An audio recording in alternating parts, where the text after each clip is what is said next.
Olá, você que nos acompanha no Brasil de ponta a ponta, você que nos segue aqui em Portugal, toda a gente no mundo todo. Vamos começar com mais um episódio do nosso Conversar é Preciso.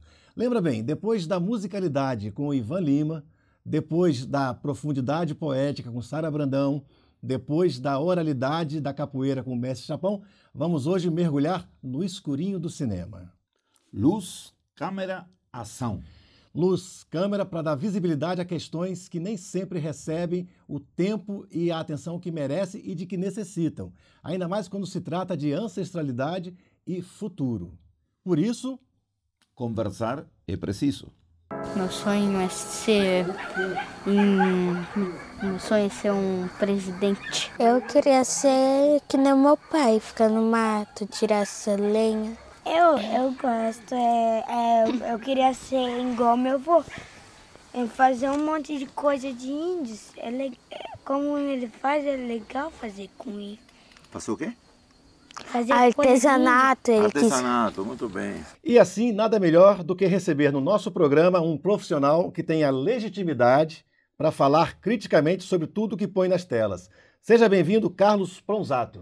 Muito obrigado, Newton. Muito obrigado aos televidentes, não sei como se diz hoje, não? Telescutas. Muito feliz de estar aqui no programa de vocês. Um prazer, Rádio Transforma, recebê-lo para falar de uma obra tão bonita e de um trabalho tão militante e crítico. Então, vamos conversar. Bom, para você, traduzindo, Carlos Pronzato é cineasta, escritor, poeta, teatrólogo e ativista social. De todas essas vertentes, qual que mais lhe agrada? Todas? Olha, é um campo artístico bastante amplo, né? Mas cada uma tem sua especificidade. Agora, tudo está, essas que você nomeou, dentro do ativismo, que é uma palavra nova, sim, né? Mas eu acho que mais... É uma luta. Eu sou um andarilho mesmo. E é para fazer emergir a palavra sempre. A palavra sempre. Ainda mais daqueles segmentos que precisam de sim, voz. Então, repetindo, cineasta, escritor.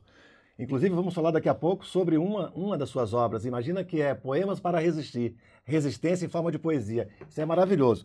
Cineasta, escritor, poeta, teatrólogo e ativista social. Nasceu na Argentina. Sim, em Buenos Aires. Mas vive no Brasil, São Paulo. Rio de Janeiro. Rio de Janeiro. Agora. Rio de Janeiro. Um artista multifacetado. Suas obras audiovisuais, teatrais e literárias destacam-se pelo compromisso com a cultura, com a memória e com as lutas populares. Graças a Deus que tem muita gente boa trabalhando esses temas. Por exemplo, é dele a direção, roteiro e produção de um documentário imperdível, Desmascarando o Marco Temporal. Então vale a pena conferir e vale a pena conhecer esse trabalho. Bom, para começar então, lembrando que o nosso programa trabalha em 3 blocos. No primeiro é Cá Estamos, Brasil. Se a questão dos indígenas é uma questão da humanidade, eu posso dizer que o Brasil está na humanidade mostrando, denunciando uma causa que é de todos. Então, Cá Estamos, Brasil, vamos falar do documentário. No segundo bloco a cultura do encontro. E o Carlos reúne vários sujeitos e vários agentes de transformação numa conversa maravilhosa só nesse documentário do Desmascarando o Marco Temporal, além de outros vários trabalhos que vamos abordar. Então, é a cultura do encontro. E para fechar o último bloco uma casa portuguesa com... Com quem? Brasilidade. Ah, muito bom. É porque gostei. É trazer o lado brasileiro para essa conversa, para conhecer um pouco mais a arte enquanto agente de transformação. Brasilidade. Podemos embarcar assim? Totalmente. Então vamos a isso. Obrigado. Olha, para começar, a luta dos indígenas ou deveria ser, uma causa da humanidade. O seu documentário deixa isso muito claro, muito transparente. Como surgiu essa ideia de trabalhar, então, a luta dos nossos povos primeiros e que sofrem um território que sempre foi deles? Bom, é o seguinte, eu já venho trabalhando esse tema, uma das linhas do nosso trabalho é a questão indígena, dos povos originários, não? Como se acostuma falar mais hoje, né?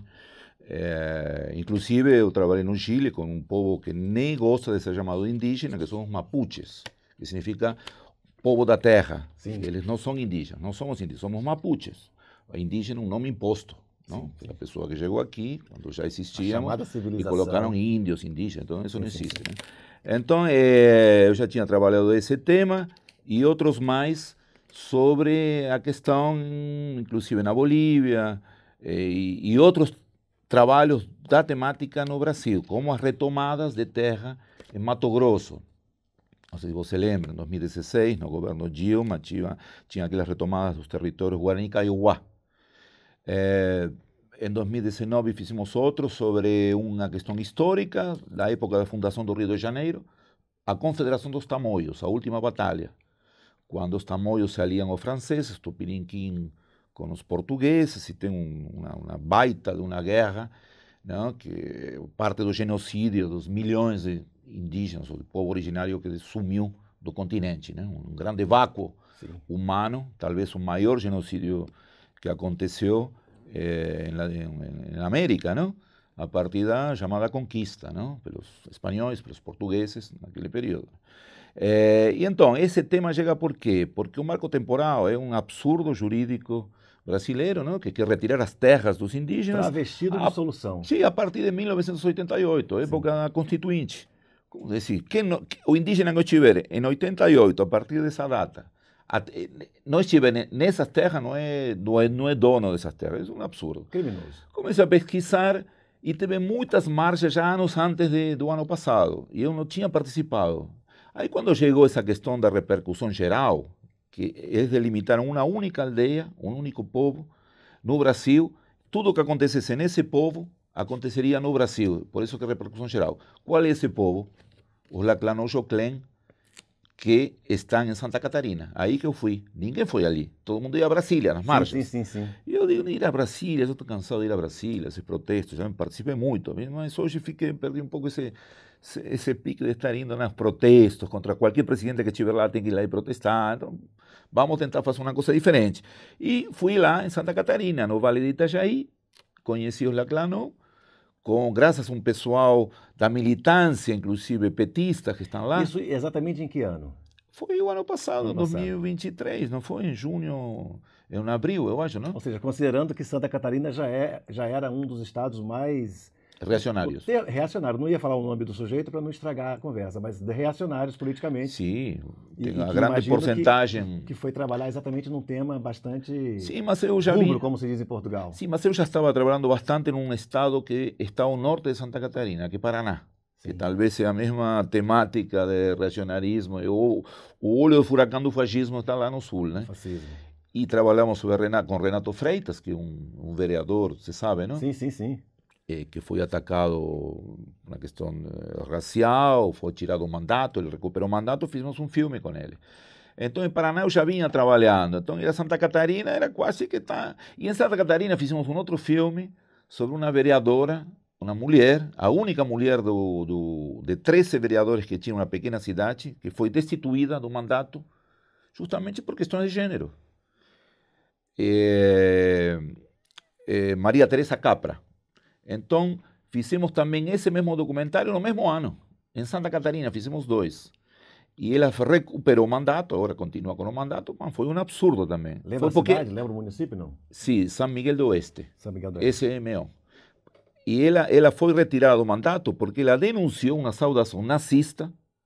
Isso. Quando Lula ganha a eleição, os bolsonaristas foram num quartel, lá naquela cidade, para reclamar pela volta do Bolsonaro ao poder, pedindo para os militares fazendo a saudação nazista. E ela reclamou disso. E ela foi considerada a péssima propagandista da cidade. E tiraram ela do mandato. Imagina, quando eu soube disso, fui para lá também. Tempos estranhos. E aí fizemos esse documentário.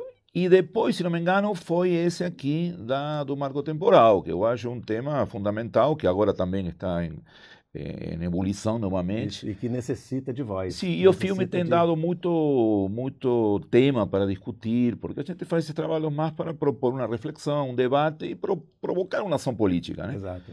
E foi muito legal. E uma arte com muito bom gosto. Sim, e também depende de quem a gente encontra, porque encontramos pessoas certíssimas. A Laura, que é a pessoa que nos recebeu na aldeia, é fundamental. Ela tem um testemunho assim, você mesmo falou. É um lugar de fala perfeito. Impressionante. Impressionante. E pegando esse exemplo desse documentário, tem ali diversos agentes, diversos sujeitos de vários pensamentos. Sim. São muitas falas oportunas e legítimas. Como é que foi reunir tanta gente diferente no mesmo documentário? Bom, você me disse que foi em pouco tempo. Foi em pouco tempo, isso não foi. A gravação foi uma semana ou menos, talvez, uma semana uma semana, digamos. Mas não? e o trabalho de pesquisa anterior já foi... Sim, sim, não muito, porque nesse caso era uma questão de um filme urgente, não tinha muito espaço como teve 25 de abril, que estou fazendo aqui, sim. Que tem um trabalho prévio. Mas aí não, agora as pessoas já foram... Me entreguei uma lista de pessoas, eu cheguei lá, eu já tinha uma equipe. Sim, porque tinha uma pessoa conhecida. Uma produção. Sim, tínhamos fotógrafo, tínhamos transporte, produção executiva, e nos organizamos e fomos lá para apoio de um sindicato que me deixou estar lá durante uma semana. Foi muito legal isso. E eles já sabiam um pouco as pessoas. Claro que chegando lá, houve muita modificação, porque você sabe, você caminha um território com um grupo e já não é mais o produtor executivo que decide, já é o diretor, né? Quando vê alguma coisa, diz, câmera aqui, pronto, acabou. Aí tem que botar a câmera. Já ganha vida e isso aconteceu muito. Então a gente entrevistou muita gente, não estava no roteiro, a própria Laura não estava. Era a mãe dela. Inicia com uma anciã, né? Sim, sim. Mas tinha uma senhora que estava toda hora, estava aí, e entrava e falava alguma coisinha. Ah, eu quero entrevistar essa senhora. E aí mudou tudo depois. Foi ela que aparece muito mais no documentário do que a mãe dela. É a mãe dela. E tomou conta do trabalho, não? E como é que foi a recepção ao cineasta lá? Ou seja, todo mundo te aguardando? Sim, claro. Uma esperança transparente nas fisionomias. Sim, aí realmente a recepção foi muito boa. Fomos numa escola que também aí foi um pouco mais complicado para fazer uma cena que tem uns alunos, né? Entramos no meio da aula. E a professora dando aula sobre... Ela talvez adequou o discurso dela à nossa presença. Mas tenho a pessoa do CIMI, que é muito importante, o Conselho Indigenista Missionário, tem um trabalho de anos, de décadas, né? Lá, e ele foi muito bom. A pessoa que a gente entrevistou. E tenho também alguns indígenas que não são da aldeia, que também estudam o tema, e deu também uma... advogado. Sim, teve muita gente que também contribuiu muito. Porque assim, a gente não vai por um roteiro muito prévio, assim, não vai previamente com um roteiro muito roteiro, digamos. Não? A gente trabalha muito, como você falou aqui, da improvisação. Eu acho que a pedra de toque desse tipo de trabalho. Aí já é uma aula de cinema. É uma coisa que a gente fala. Mas é isso, então eu acho que se deu bem, o público gostou e está sendo exibido constantemente em muitos espaços, está disponibilizado. Porque isso faz parte desse tipo de cinema, não podemos estar resguardando para uma mostra, para um festival. Isso.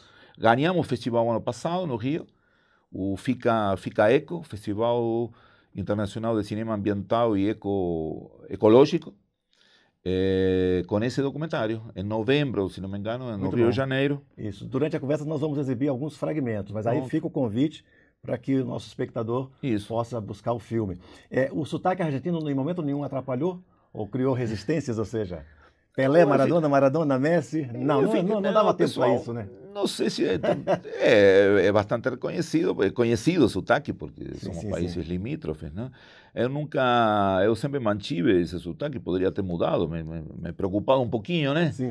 Mas mantenha a originalidade. Tem que manter um pouquinho, né? Claro, eu já vim grande, já vim com 29 anos para o Brasil, eu saí da Argentina com 22 para o rodeio continente. E no Brasil cheguei com 29, assim que já não tem tempo de estar mudando muito o sotaque, né? Sim. E a Argentina não reclama documentários sobre a Argentina? Tem As Mães de Maio, a gente vai chegar lá daqui a pouco. Tem vários, sim. Sim, mas as suas obras falam uma linguagem muito próxima do povo simples, ou seja, até por não ter o off, o narrador, o encadeamento, a edição é maravilhosa e traz uma costura muito bem feita de coisas do dia a dia das pessoas. Como é que consegue chegar nesse ponto? É uma mente aberta, lá é uma ideia na cabeça e uma câmera na mão. Glauber Rocha. Glauber Rocha. Temos muito de Glauber Rocha. Deus e o Diabo na Terra do Sol. Isso, o Leão de Sete Cabeças, maravilhoso. Tantas coisas aí. Muito bom. Mas é isso, eu acho que isso que eu falei agora, essa viagem por Latinoamérica, que morando em vários países, entre 82 e 89, antes de chegar ao Brasil, é minha escola. E a escola para tudo, né? Mas serve para o cinema, serve para a literatura, porque isso não existe, não tem aulas de você ter encontro com um outro. Nem a antropologia, os livros dão conta disso. Você tem que ir em campo, né? Sim. Então, essa eu acho que é a questão principal. que é o que talvez seja uma marca do nosso trabalho, não? Sim, Porque, sim, sim. como você falou, quem constrói o filme é o outro, é que está lá construindo através da voz dele, e eu interfiro apenas, claro, com um elemento que é eletrônico, né? Sim. Tem Uma transmissão. É único, mas fora isso... Diria que é a tradução exata do que os espanhóis e quem fala espanhol fala muito bem, nós outros. Não mais, Nós não outros, mais nós eles outros. e nós. Muito legal isso, né? Não é? Eu Nós acho linda a outros. expressão, nós outros. Nós outros. Né? Porque ali, Todo junto, né? todo junto, dá a ideia do encontro, dá a ideia da inclusão. Nós outros. Por falar nisso, podemos fazer um convite para que as pessoas possam assistir? Tem uma frase maravilhosa, abro aspas, não tem mais peixe ali. Fecha aspas. Dita por uma das... Sim, Laura. Laura. Laura é o nome, digamos, oficial Sim, sim. do dia a dia, mas ela tem um nome também indígena, né? Sim. O originário. Não tem mais peixe aqui no sentido de que a poluição acabou Exato, matando tudo exato. naquela região onde eles estão morando, ou estão sobrevivendo, melhor Exato. dito. Então não tem peixe. E Mas é uma frase que resume muito bem o cuidado ambiental, o cuidado com o ambiente, sim, que sim. é de todos, a preocupação com o futuro, vamos comer o que se não há mais peixe? E uma denúncia pacífica do que fizemos enquanto tirar as terras deles para fazer uma barragem, enfim. Claro, claro. Então fica o convite para que a gente veja um trecho que é muito bom e depois, se você puder, conferir todo o documentário. Sim, não, o sentido é o equilíbrio ambiental. Né? Eles, se não fossem os indígenas, não só nas reservas, sino nos espaços que eles ainda prevalece um cuidado com a natureza, o planeta já estaria extinto, né? Sim, sim. Estamos a caminho da extinção, mas não por causa dos indígenas, né? Sim, Por causa do oposto, é isso. Exato. Quando nós era pequeno, quando nós era criança, meu pai levava, nós ia no rio tomar banho, nós cruzava o rio, nós brincava no rio, pescava, meu pai pescava para nós viver. Hoje nós não pega mais um peixe ali, não tem mais. Bom, estamos de volta então com a conversa com Carlos Pronzato, falando sobre cinema, arte, cultura, defesa dos povos originários, dar voz a quem precisa para questões fundamentais. E já no bloco A Cultura do Encontro, ou o Encontro de Culturas, deixa eu enumerar aqui alguns trabalhos maravilhosos. Memórias do 25 de abril, 50 anos da Revolução. Portugal. Dos cravos. Portugal. A execução com arma americana de Che Guevara na Bolívia. Uhum. Buscando Salvador Allende, Chile. Padre Júlio, Fé e Rebeldia, São Paulo. Padre Júlio Lancelotti. Fé e Rebeldia, o título é maravilhoso. Mestre Moa do Catandê, que foi assassinado no dia da assunção de Bolsonaro, a primeira vítima se chamava. Exato, a primeira vítima, exato. Logo no começo do esse foi a convite, eu nem sabia do tema. Isso. Muitas coisas acontecem assim, né? E claro, as mães argentinas na Praça de Maio. Isso. Memória, Verdade e Justiça. Memória, Verdade e Justiça. Os títulos são maravilhosos. E aí o escritor e poeta ajudando o cineasta?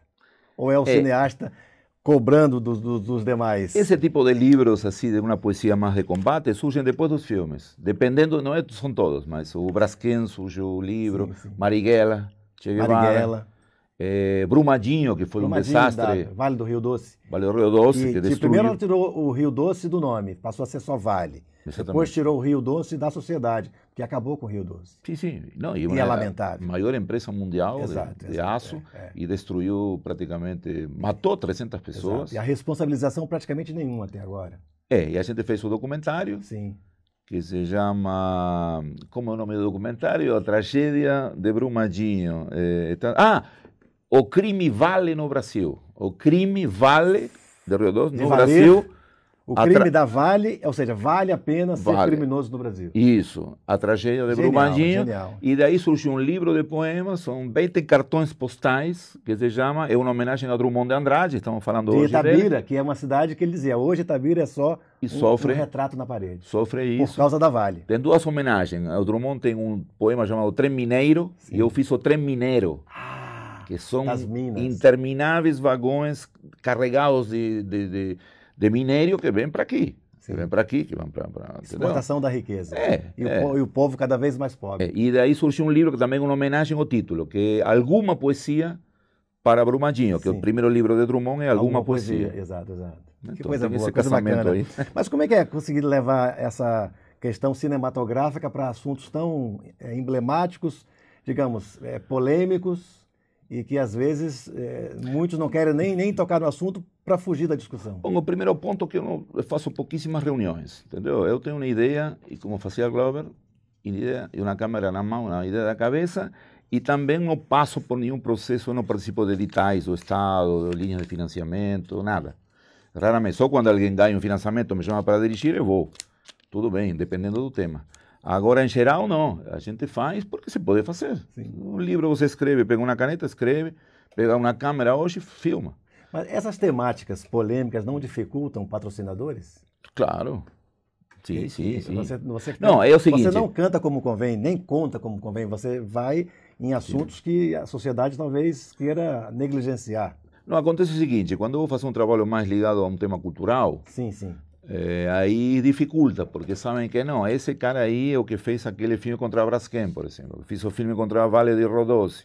Então aí eu já tenho dificuldade para já um financiamento. Quando financiamento que eu digo, eu vou diretamente na empresa. Não... Patrocínio. Sim, porque as leis de incentivo tiram o imposto que ele deveria pagar. Isso a mim não me interessa. Eu quero que ele tire do lucro da empresa. Exato. Isso ninguém faz. Então não tem lei para isso. O dia que tiver lei de incentivo para fazer coisas culturais que tirem lucro das grandes empresas, que não vou dar uns nomes aqui, aí sim. Exato. Você está tirando o que o Estado poderia estar fazendo com ele, eu não sei se uma lei... sociedade eu não concordo muito com isso, não. Aí então... é mais fácil entrar numa camisola de futebol por causa da visibilidade do que numa causa futebol é outro tema, eu sou boleiro total. Sim. Eu gosto disso, eu acho que toquei o microfone, me olharam mal aqui, mas é o seguinte... Essa questão de futebol é terrível, as apostas estão destruindo o futebol. Já existiam apostas, mas não da medida que hoje. Exato. Então o cara faz um cartão vermelho, um cartão a propósito, porque tem o cara amigo dele, ou da família, ou não sei o que. E é assim que está acontecendo. Isso. Então até o futebol, que eu torço, aqui torço já por Estrela Amadora, é meu time. Estrela Amadora. Time popular, né? Qual divisão? Escolhi bem. Qual divisão? Então, a primeira, eu cheguei no último jogo dele, e ganhou de Gil Vicente e ficou na Série A, já sei de tudo. Então veio esse ano para a Primeira Liga. Eu queria ser Benfica, porque é vermelho como meu time, Independiente. Todo vermelho. Mas aí aquela coisa capitalista, então a Estrela Amadora é um time popular. Vou falar em Lisboa, Benfica vermelho, a fábrica Braço de Prata fez um ciclo dedicado a Carlos Pronzato. E declarou que era um reconhecimento ao trabalho de revelar a cultura, a memória e as lutas populares, além de abordar temáticas de grande relevância social e histórica. Como é que recebeu essa homenagem? Você esteve lá todos os dias, conversou, trocou, enfim. Foi o momento do reconhecimento? Não, é verdade. Foi uma mostra todas as quartas-feiras de julho. Passamos vários filmes, entre eles As Mães da Praça de Maio, aquele dos Mapuches também, vários filmes. E era os dias, bom, porque lá tem atividade todo dia, não sei se o pessoal conhece Fábrica Braço de Prata, deve ser um espaço cultural bem... E foi muito legal, porque teve públicos diversificados, e para mim foi uma apresentação aqui em Lisboa, né? Antes disso fizemos outras exibições em vários espaços, também Casa do Brasil, inclusive, na Casa do Comum, que é um espaço Casa conhecido. Casa do Brasil. Agora, uma exibição que eu adorei foi em Sintra, num terreiro de candomblé, brasileiros. Que bacana. Onde as entidades desceram para recebê-lo, não? Eu acredito que devem estar, até agora, devem estar descendo. Eu devo ter alguma, porque não pode ser que eu continue fazendo esses filmes sem nada, praticamente. Claro. Então, deve ter alguma entidade que está ajudando. E até inspirando. Eu li uma frase hoje. As casas precisam desse apoio. Estudando o tema de 25 de abril, uma frase do Otelo, que significa, está em latim, como é o nome? A sorte ajuda os audazes, em latim. Eu acho que essa audácia de ir nesses lugares, tem lugares mais complicados que a gente vai. Sim, imagina. E ainda a gente está em pé fazendo isso, deve ter algum tipo de sorte. Eu chamo sorte, pode ser chamado de mil maneiras. O Padre Júlio, fé e rebeldia. Até porque a fé sem rebeldia aliena. Não, e Padre Júlio é atacado constantemente pela direita no Brasil. Por incrível que pareça, né? É uma pessoa que ajuda pessoas em situação de rua. Exato. É uma figura que poderia ser nominado por um prêmio Nobel, não sei se da Paz ou dar um prêmio importante a ele. Sem dúvida, ele é. E sabendo disso, fomos lá. Agora o título não é meu, é do meu produtor. Ah, sim. Que Fé e Rebeldia. É da Pastoral Operária, o Paulo Pedrini, que deu o título, Fé e Rebeldia, que eu achei sensacional, porque é um padre meio anarquista, como a pessoa fala. Um padre anarquista. Por falar em fé e teimosia, 10 centavos sobre Papa Francisco, que não, por acaso, nasceu no seu país. E é torcedor do São Lourenço. Vocês são demais, né? Lourenço, tem o Maradona, tem o Messi, tem o Papa Francisco. Ainda bem que o Carlos veio para o Brasil, ou foi para o Brasil. Estamos em Portugal. Não, sim, não, Francisco, claro. Eu estive uma vez há 10 anos, estive em Roma, em Vaticano, eu cheguei a me emocionar vendo ele, não, por tudo que isso significava, de sair de um padre completamente germanófilo, né, que era o Ratzinger. Bento XVI. Sim, Ratzinger, né? Ratzinger, exato. Então, sair dessa figura aí, entrar um padre que tinha outras tendências, tanto é que ajudou, que promove assim, a difusão de questões populares, foi fundamental, não? Ele torce por São Lourenço de Almagro. Sim, sim. E incrível, não? Tem um papa que não seja... Bom, já teve polonês, teve outros, sim. Mas foi uma coisa que... Talvez que quase era um brasileiro, você sabe, né? Sim, sim, sim. Que era um brasileiro de direita. Que estava sendo... exatamente, felizmente, optamos pelo papa comunista. Um papa que é o que disseram. Bom, avançando um pouco mais, é momento de assistir mais um trecho do Desmascarando o Marco Temporal. Porque realmente o trabalho é muito bom e eu quis resgatar alguns trechinhos. Obrigado. Tem um momento que a camisa de um dos entrevistados denuncia e convoca, aspas, a causa indígena é de todos nós. Fecha aspas. Eis a rebeldia através da arte. Podemos, então, assistir mais um trecho desse fragmento? Claro, obrigado. Então, vamos a isso. Em 2011 até 2015...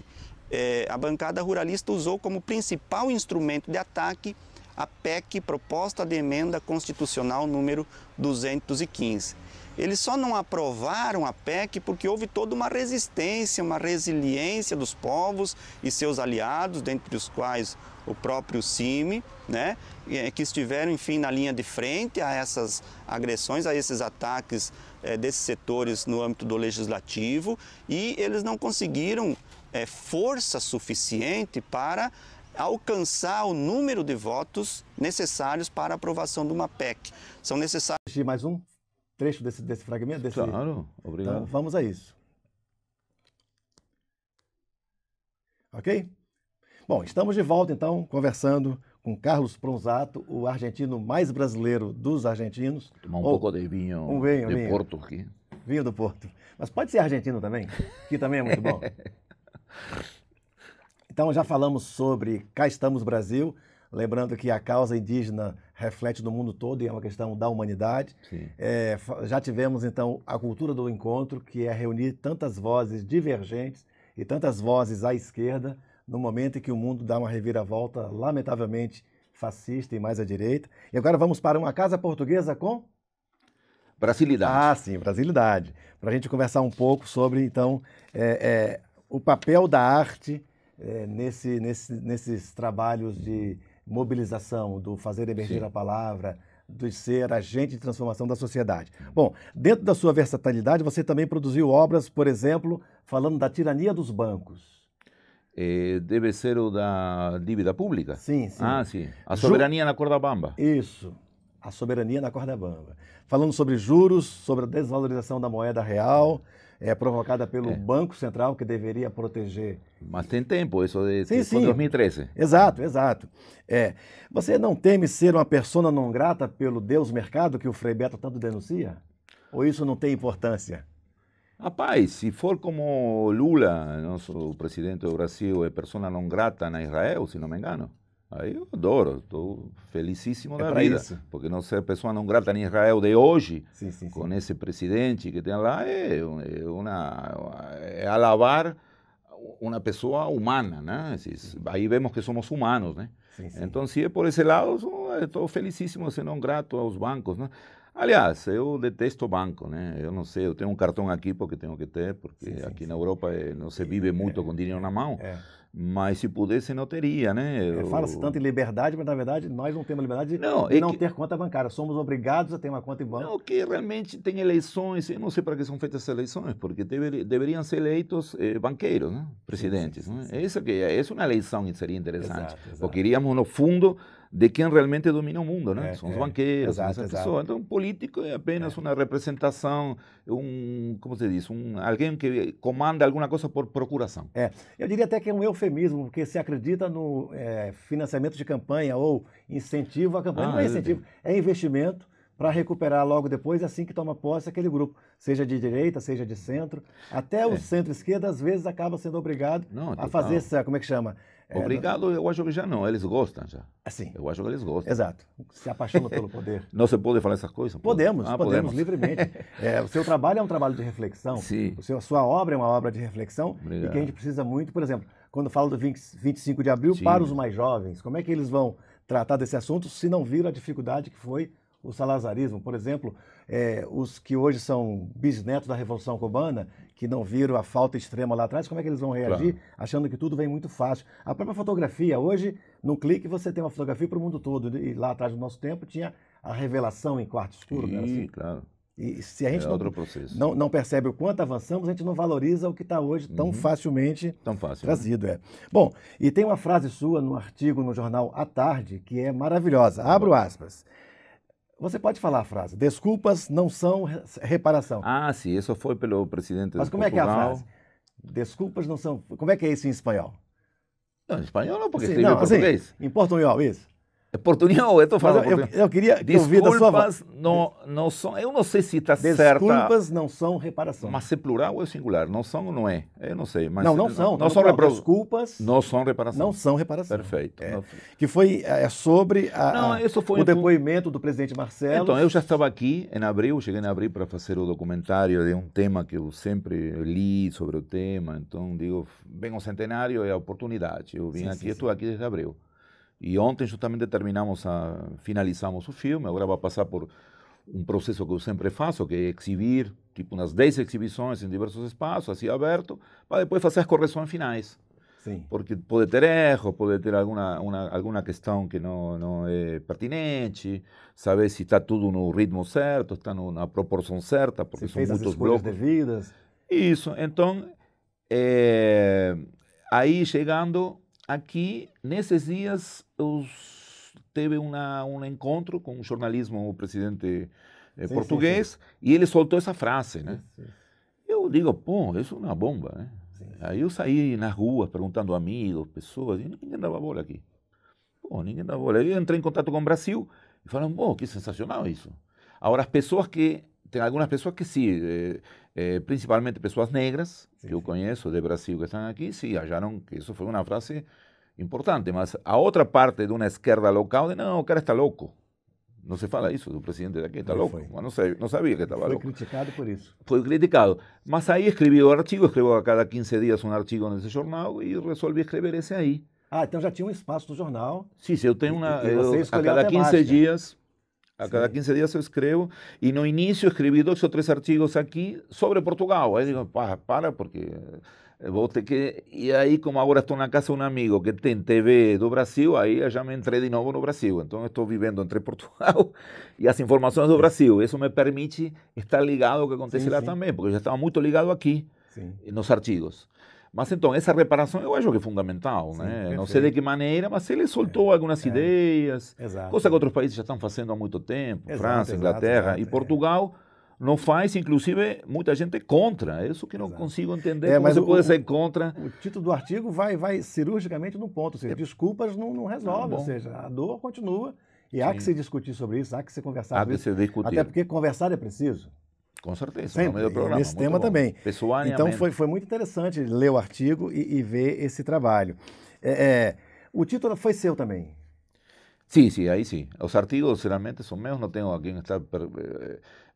E aí uma curiosidade, ele vem depois do artigo pronto ou fez o artigo já pensando nessa... Depende, o último que escrevi foi sobre Silvio Santos, não sei se você conhece. Sim, que faleceu... Não, você sim.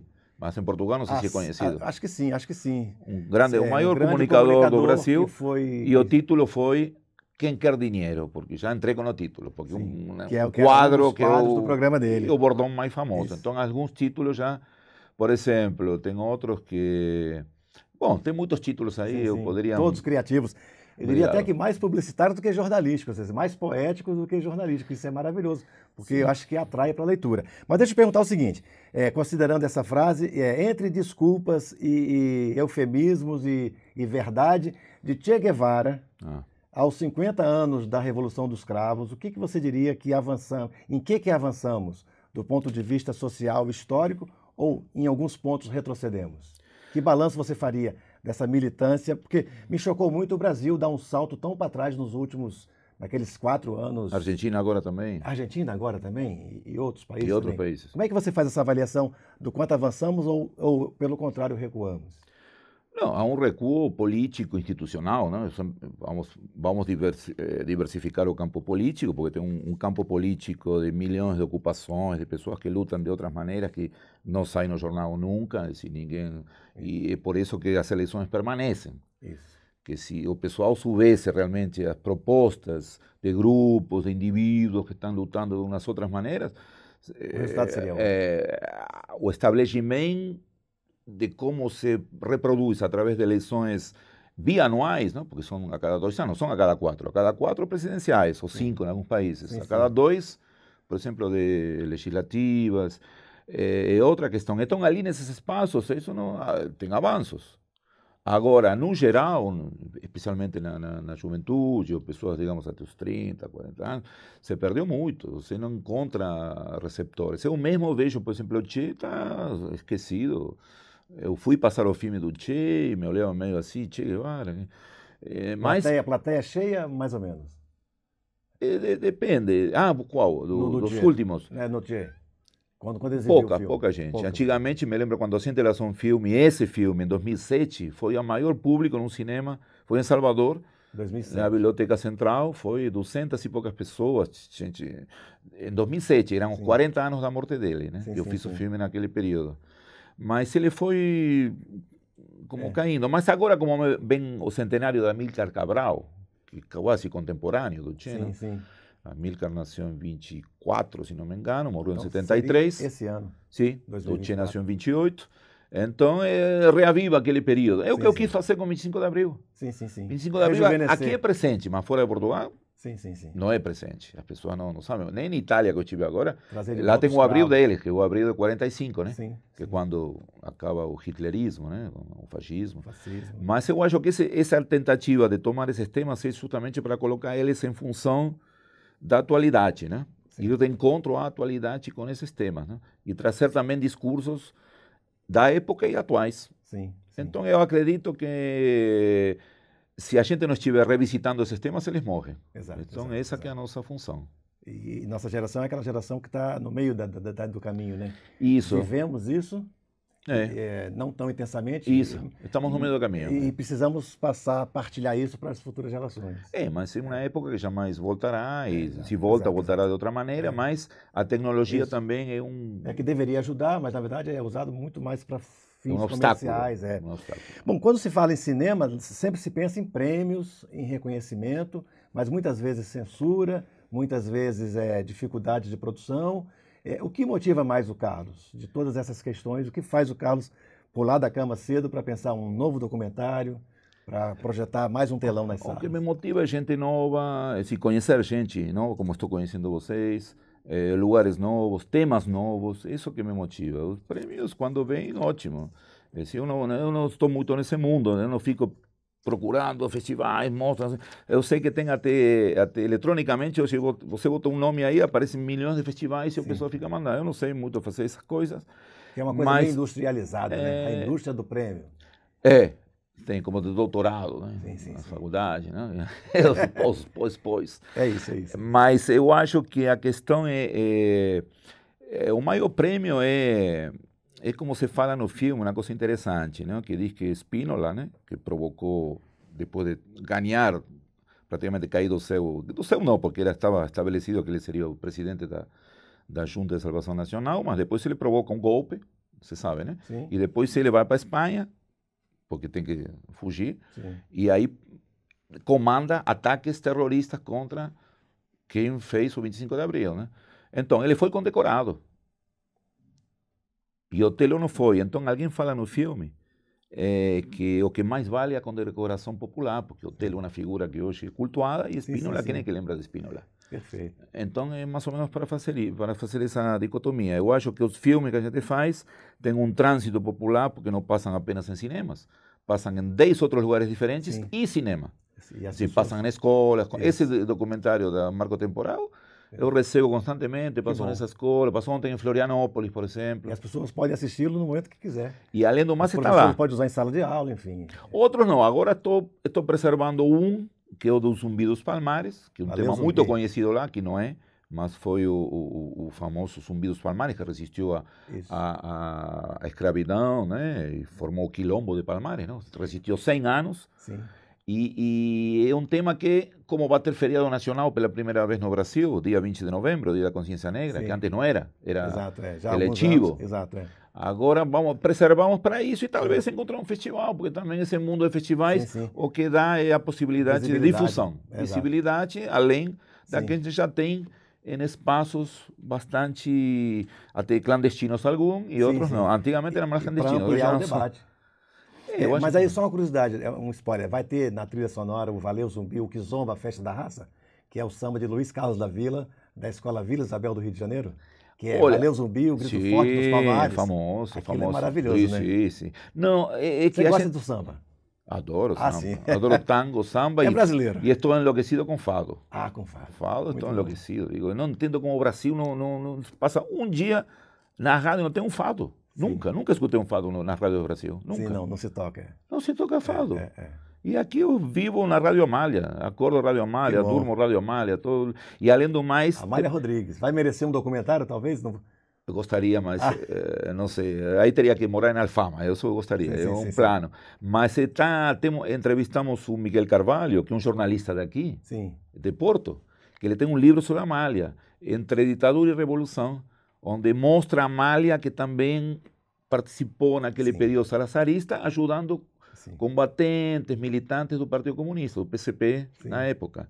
E para mim foi uma surpresa, eu não sabia disso, estou lendo o livro, fabuloso esse livro. Ele tem outro sobre a violência pós 25 de abril, também, ele está no filme, entrevistado. Então, eu acho que a música do Zumbi que você está falando é tudo de Alagoas. Alagoas é o estado, que era Pernambuco. Onde foi o Quilombo.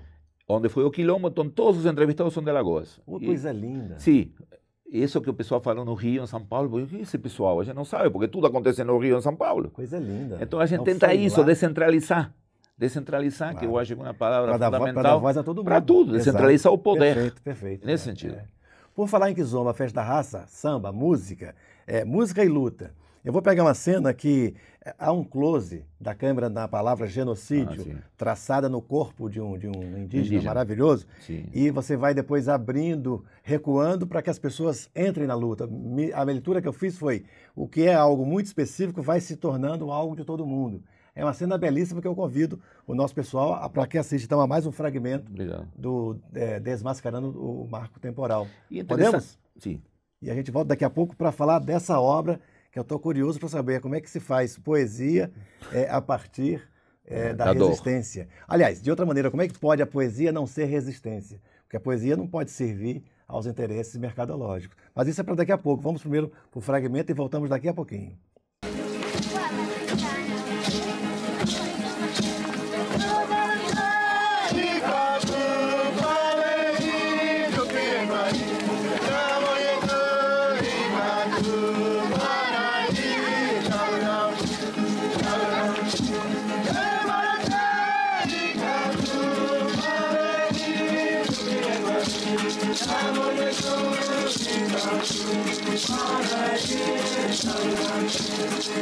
A questão desse closet que você fala, do indígena, é engraçado, porque até o filme do Che Guevara, você sabe que o Che morre na Bolívia, né? É assassinado na Bolívia, porque ele tentou ir lá à Bolívia para fazer um Vietnã, não? Ele falava 1, 2, 3 Vietnã na época, não? Que Estados Unidos estava lá no Vietnã, estava na Ásia. 67. E aí ele morre porque também não teve essa empatia foi todo um processo muito complicado para chegar lá. O Partido Comunista também abandona ele, o Partido Comunista Boliviano, então ficam sozinhos. 17 guerrilheiros contra 5.000 soldados em torno, morrem. Outros escapam, mas ele morre disparando. Né? E a imagem dele morto foi usada como um troféu. Também. Mas, a imagem dele. Mas eu me refiro à imagem indígena. Eu termino o filme com um rosto indígena. Um primeiro plano dos olhos do menino indígena, boliviano, depois de tudo que aconteceu na Bolívia. Então eu acho que está ali o ponto, é decir, a questão indígena, pelo menos para quem nasceu naquele continente, né? Que a gente respirou esse ar quando nasceu de um espaço que foi submetido a um genocídio, como se fala. Sim, sim. Então, finalizar o filme do Che com esse indígena, eu trabalhar esses temas indígenas também, até hoje, eu acho que é um reflexo, e temas da questão negra, que eu acho fundamental. Eu acho duas questões fundamentais, muito além da política, especialmente a política da esquerda branca, toda aquela coisa, que não considera isso, a questão racial parece que não é considerada, muito além do identitarismo, não estou falando disso, estou falando da questão racial pesada de Fanon vai fazer 100 anos esse ano próximo, Frantz Fanon, e que eu acho fundamental esses dois temas, tema indígena e tema da resistência negra. Sim. Entendeu? Eu, que aparentemente não sou nenhuma das duas, estou aí primeiro porque minha função não é ter lugar de fala. O lugar de fala é das pessoas. Meu lugar de fala é o mundo, né? Como todo documentarista é. Você cria o espaço. A gente, nosso lugar é esse. A gente convive com vários documentaristas na reunião e falamos assim, não, estamos preocupados porque agora é tudo assim, o cancelamento disso, daquilo, a fala. Não, a gente não está nessa. A gente está justamente para dar voz a todo mundo, né? Claro, claro. Mas então, eu acho que essa questão indígena para mim é fundamental, porque é o verso de tudo, né? É o verso. O primeiro verso, porque realmente eles chegaram lá também. Eles também não eram, não tinha nada lá, mas foram os primeiros a chegar. Então, pronto. Eu já ouvi de uma antropóloga portuguesa de que se quando os europeus lá chegaram tivessem aprendido com os indígenas e absorvido a cultura indígena, hoje o planeta não precisaria reclamar tanto de sustentabilidade. Ou seja, o modo de viver num ambiente seria outro. Claro. Mas aí seria, na verdade, romantismo, né? Sim, mas também sem desfazer de toda uma cultura que foi instalada, que é fundamental. Eu adoro aqui Portugal, estou surpreso com tantos eventos culturais em um país tão pequeno proporcionalmente, geograficamente. Eu fico, falávamos também com Lorelai, né, sobre isso que nos identifica, inclusive essa admiração, curiosidade constante de ver todo dia tem coisas aqui, como na Espanha, Portugal. Entendeu? Então, há um projeto do Carlos vir para Portugal de vez? Por enquanto não. Eu adoraria. Nem por isso. O problema é que já estou com outro filme, com Amílcar Cabral, eu quero ir para aqui, para lá. Toda hora escuto, leio alguma coisa, já o problema é esse. Não sei se é um problema, mas a constante migração. Então, sou migrante. Uma pergunta bem pessoal. O cineasta, escritor, poeta, tem vaidade? Ou seja, quando um trabalho desse chega ao aplauso, tem uma vaidade ali? Ou nem? Me parece que não. Me parece que está acima disso, é um operário das causas que sabe o que acontece? É que isso é meio ambivalente, porque a gente tem que estar constantemente, diariamente, uma vitrine. Sim. Então, se você está constantemente sendo exposto, você tem que ter algum tipo de, eu não sei como chamar, não, mas é uma exposição constante. Você não pode. E quem não tem assessoria de imprensa, como eu, pelo menos em geral, alguns trabalhos têm. Então, entrega tudo à pessoa. Quando o conteúdo é bom, nem precisa de assessoria de imprensa. Eu acho que a assessoria de imprensa são os próprios trabalhos, às vezes. Sim. Bom, esse, por exemplo, tem 5 edições já. Esse material aí. Poemas para resistir. E é baseado nos entrevistados. Por exemplo, se você me impacta agora, depois eu vou pensar e sai uma coisa. Mas aí não. Acontece, não acontece. Sim. Não, você tem uma qualidade discursiva e de conteúdo muito interessante também, né? Tá, antes de eu perguntar, então, como é que pode poesia sem resistência? Ou como é que é trabalhar a resistência na poesia? Pode ler um poema pra gente? Pode. Por favor. Você? Eu? Não, você, por favor. Não, olha, nós outros. Inclusive eu chamei de resistência. São 20 resistências. Eu acho a palavra belíssima. E esses miúdos precisam resistir um pouco mais. Então, tem vários livros de poesia. Aqui vai sair um livro de contos, que já é a outra parte que eu não consigo fazer no cinema. Porque... Mas em espanhol, em português do Brasil ou português de Portugal? Não, eu escrevo em português. Claro que tem correções depois. Sim. Eu não escrevo em espanhol. Eu já me acostumei tanto à língua portuguesa ou à língua portuguesa do Brasil, né? Do Brasil, é diferente um pouquinho. Então, eu escrevo nela. E aí, bom, tem uns... Eu não sei se se entenderá, mas eu leio aqui. Sim, lê. E aí já fica a capa. Você explica como depois o que significa Braskem e tem que passar alguma coisa. Sim. E aí fica a capa como referência para os ouvintes e telespectadores buscarem depois. O que tem que falar primeiro é que 70 mil pessoas tiveram que sair de 5 bairros que foram, digamos, danificados as casas deles por causa da mineração embaixo das casas deles. E ironia do destino na mesma lagoa de Zumbi dos Palmares. na mesma região está... Não, é o estado, não é a região. No estado de Alagoas. Isso não é capital, em Maceió. Sim, Maceió, ou seja, ali aonde também surgiu... Sim, a uns 100 e poucos quilômetros, 80 quilômetros só, 80 quilômetros. Não é tão longe. Então, diz assim, teve suicídios de pessoas que se suicidaram por causa de perder tudo, né? Porque a indenização que é dada não contempla nem um aluguel social mínimo. Dos minérios e provocando um estrago ambiental gigantesco em Maceió. Resistência 5. A Braskem me suicidou. Um punhal de algemas subiu desde a cratera e estrangulou a minha voz. Agora tudo é dela. Assinei a tal da indenização. O saque legal de qualquer mineração. Antes de morrer, eu era o sentimento acumulado da revolta. Um grito de pedra entalhado na garganta. O clamor de milhares de pessoas expulsas das suas casas era também o meu. Mas não resisti. A armadilha judicial, a omissão do MPF, a inoperância do governo.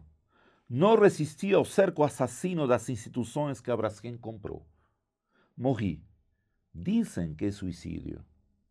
Mas a Braskem, o Estado e principalmente o silêncio de Maceió me mataram sem dor.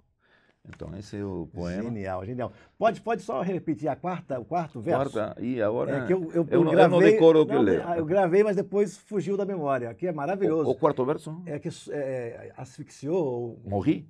Não, o comecinho. Não resisti? Não. A Braskem me suicidou? Sim, depois.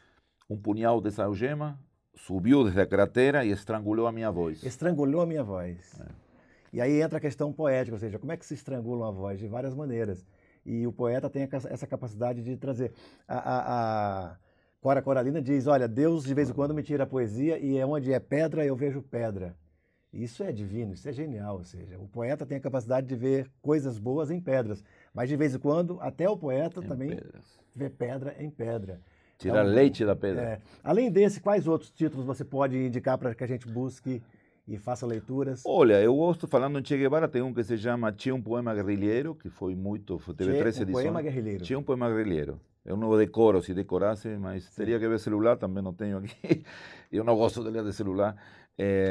Tem o Marighella, poesia sem licença para Carlos Marighella, que ele falava, não é preciso pedir licença para praticar ações revolucionárias. Aí ele foi expulso do partido, né? Poesia sem licença aí que eu gostei dele. Coisa linda. Tem o de que falei, alguma poesia para Brumadinho. Tem, assim, desse tipo, poemas de combate. Agora vai sair o livro lá, 60 poemas de combate, que reunindo vários livros. Sim. Tem Canudos, que eu tenho trabalhado muito. Canudos. A Guerra de Canudos. A Guerra de Canudos. Temos um livro de poemas, se chama Canudos Não Se Rendeu. Então, toda a sua obra é militante? Não, mas tem outro lado, tem outro lado. Tem também rimas de criança com esperança, de amor com flor? Não, esse não tem. Tem as flores por um lado e as outras coisas. É o que a Adriana Calcanhoto chama de rimas fáceis. Não. Bom, pode ter uma rima fácil. A dificuldade não é rimar, a dificuldade é não cantar como convém. Aí já é o Belchior. Ou seja, Belchior, a poesia não serve a cantar como convém. A poesia é para nos provocar o desconforto. Eu ataco aí como contista. Eu tenho 3 livros de contos e agora vem o 4º, que vai ser lançado aqui. Então fala os títulos para gente, lembra de memória? Os títulos sim, Jorge Amado no Elevador e outros contos na Bahia. Coisa linda, Jorge Amado no Elevador. E outros contos na Bahia. O segundo foi escrito na Itália, O Milagre da Luz e outros contos em Trastevere, que lá no Brasil eu tive que explicar que é Trastevere, ninguém sabia, eu tinha que botar Roma entre parênteses, né? Trastevere todo mundo sabe aqui, né? Na Europa, não? Trastevere. E outro é, o mais recente em São Paulo, O Espírito da Rebelião e outros contos em São Paulo. Eu sempre tenho um cenário, eu estava falando disso hoje, tem um cenário onde set de gravação. Estão os... Isso, pode ser isso, eu nunca tinha pensado. E o que vai sair aqui no dia 3 de outubro, no Café do Rio, em Lisboa, Café do Rio, aí perto da Fundação José Saramago, tem um café, que não é pelo Rio de Janeiro, pelo Rio Tejo, mas o livro é As Duas Mortes de Barbosa, que foi o goleiro do ano 50. Do Brasil, da Copa de 50, que foi trucidado. Culpabilizado por uma questão que era coletiva. Por perder o Brasil a Copa do Mundo dentro do Maracanã, para o Uruguai. Exato. E As Duas Mortes de Barbosa e outros contos no Rio de Janeiro. Esses 2 foram escritos num navio, porque eu vim de navio para aqui, não ando de avião, pouco. Então ando de navio, né? e por terra. Quantos dias? 15. 15 dias. Escrevi o livro. Escreveu o livro, maravilhoso. Agora, 5 de outubro é uma data ímpar em Portugal, porque é a proclamação da... Não é proclamação... 5 de outubro? 5 de outubro, é a República Portuguesa. Então, se vai lançar em 3 é no Brasil, né? 3 é uma data no Brasil politicamente importante também. Não, 5 de outubro é justamente a destruição de Canudos no Brasil, mas não é feriado. De repente, de 3 para 5 fica mais... E 8 de outubro... Olha, eu me envolvendo no planeamento do E 8 de outubro é o fuzilamento a captura do Che Guevara. A captura do Che Guevara. Que é morto no dia 9, né? Sim. Agora, 5 de outubro, eu sei que é na quinta-feira. Sim, dia 3. É feriado em Portugal, porque Não, 5 é sábado. 5 de outubro, temos uma rua ali do lado da Casa da Música, sim. Rua 5 de outubro. Bom, poesia, contos e romances, tem romance? Não, ainda não? Nunca me animei. Nunca animou? Não, eu sou 100 metros. Não é maratonista? Não. Que bom, mais alguma questão que queira abordar? Se bem que os filmes são de 90 também, o de 25 de abril, sim. Memória do 25 de abril, eu acho que é o tema que poderia dar duas... Exato. Então, Memória do 25 de abril, não sei se tem tempo aí para... Sim. 50 anos da Revolução dos Cravos, é um documentário que pretende ser, inclusive, uma homenagem àqueles portugueses que fizeram o 25 de abril, uma homenagem aos 50 anos das pessoas que hoje reivindicam o 25 de abril, porque tem o 25 de novembro, né? Sim. Que é uma coisa que você está fora desse tema não entende, mas tem que vir aqui para entender esse 25 de novembro, que é contra o 25 de abril. Sim. Então, espero que em Brasil, quando passe lá, se entenda isso, porque um documentário tem um limite, né? Sim. Não é um livro que você passa dias lendo, tem pé de página, não temos pé de página no documentário. Mas é também um desafio para que o telespectador vá buscar explicações, Rogério. Claro, nós abrimos um espaço e a exatamente. pessoa entra. Então, eu acho que esse documentário, para mim, é essa homenagem. Eu não sei se estão sendo feitos outros documentários, sei que teve ficções, o 25 de abril aqui, que não vi, não pude assistir. Mas talvez para o público daqui seja uma obviedade as coisas que as pessoas vão falar, mas talvez a costura do conjunto seja um pouco diferente, uma maneira nossa de contar essa história. E com o Brasil com certeza vai provocar, porque e em outros países, na Espanha a gente vai levar também, mas minha dúvida é essa, se vai ser uma coisa muito conhecida aqui, se vale a pena.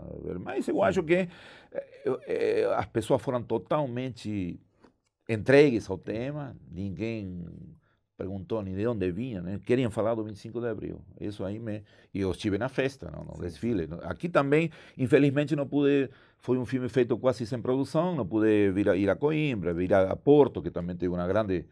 É tudo feito em Lisboa, infelizmente, só tem uma cidade no filme, né?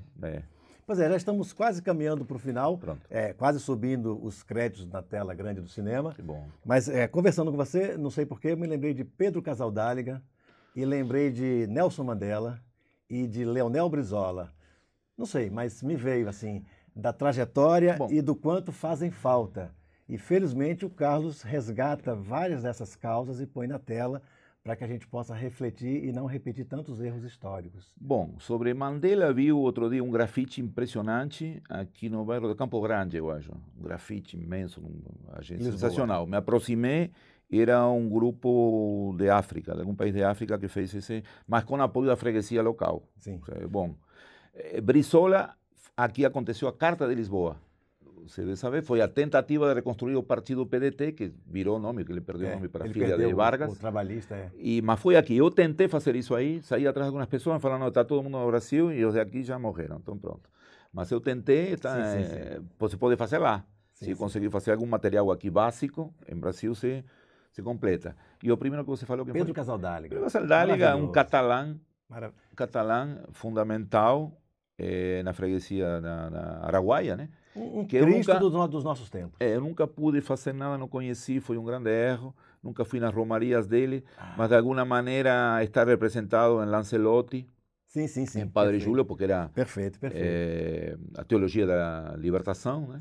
E são 3 figuras aí fundamentais e espero que tenha muitas mais ainda chegando ao mundo. 2 questões, uma boa e uma ruim. A ruim é que já estamos acabando a conversa. A boa é que ele pode voltar e a gente ter o prazer de conversar, porque tem muito conteúdo para se explorar.